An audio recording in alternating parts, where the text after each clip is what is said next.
পেঁয়াজ সংরক্ষণে জনপ্রিয় হচ্ছে এয়ারফ্লো মেশিন। এর সাহায্যে ১২ বর্গফুটের জায়গাতে ৩০০ মণ পেঁয়াজ সংরক্ষণ করা যায় ৮ থেকে ৯ মাস। স্থানীয়ভাবে তৈরি মেশিনটি মাত্র ১৬,০০০ টাকায় কিনতে পারছেন পেঁয়াজ চাষিরা। এ বিষয়ে বিস্তারিত জানাতে কুষ্টিয়া থেকে যুক্ত হচ্ছেন আমাদের সহকর্মী মাহতাবউদ্দিন লালন। লালন, জানাবেন পেঁয়াজ সংরক্ষণে এয়ারফ্লো মেশিন কতটা কার্যকর এবং ব্যবহারকারী যারা রয়েছেন তারা কি বলছেন এ নিয়ে? মেঘলা, আপনাকে ধন্যবাদ।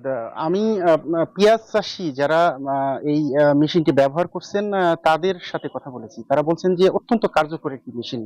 কারণ হিসেবে তারা বলছেন যে ১০ থেকে ১২ বর্গ ফুটের একটি জায়গাতে এই একটি এয়ারফ্লো মেশিন দিয়ে প্রায় ২৫০ থেকে ৩০০ মণ পর্যন্ত পেঁয়াজ সংরক্ষণ করা যায়, যে পেঁয়াজটি প্রায় ৮ থেকে ৯ মাস ভালো থাকে।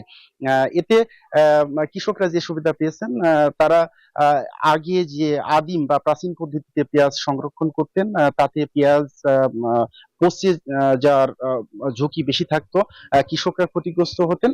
আহ, এই এয়ারফ্লো মেশিন আসার পরে কিন্তু আসলে কৃষকরা লাভবান হচ্ছেন। তারা বলছেন যে এই পদ্ধতিতে শুধুমাত্র বাতাসের মাধ্যমেই কিন্তু আসলে পেঁয়াজ সংরক্ষণ করা হচ্ছে। এখানে অন্য কোনো আসলে জটিলতা নেই, অন্য কোনো মেশিন পত্রের ঝামেলা নেই।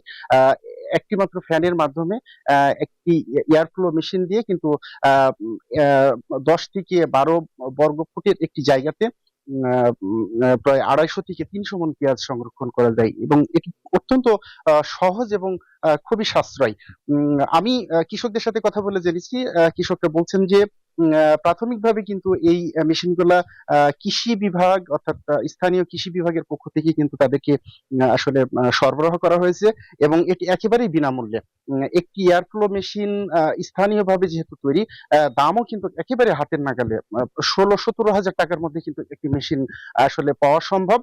পাশাপাশি কিন্তু এই যে এয়ারফ্লো মেশিন সেটি কিন্তু আসলে যে ১০ থেকে ১২ বর্গ ফুটের যে জায়গা, সেটিতে আসলে ৩০০ মণ পর্যন্ত পেঁয়াজ সংরক্ষণ করতে পারেন। কৃষি বিভাগ বলছে যে এটি আসলে তারা ভালো ফলাফল পেয়েছেন মাঠ পর্যায়ে, এবং সামনের সময় কিন্তু আসলে এটি সম্প্রসারিত করা হবে বলে তারা বলছেন, এবং এতে কিন্তু আসলে পেঁয়াজের যে আমদানি চাহিদা সেটি কিন্তু আসলে কমানো সম্ভব হবে বলে কৃষি বিভাগ আসলে দাবি করছেন। তো মেঘলা, এই ছিল কুষ্টিয়া থেকে সর্বশেষ।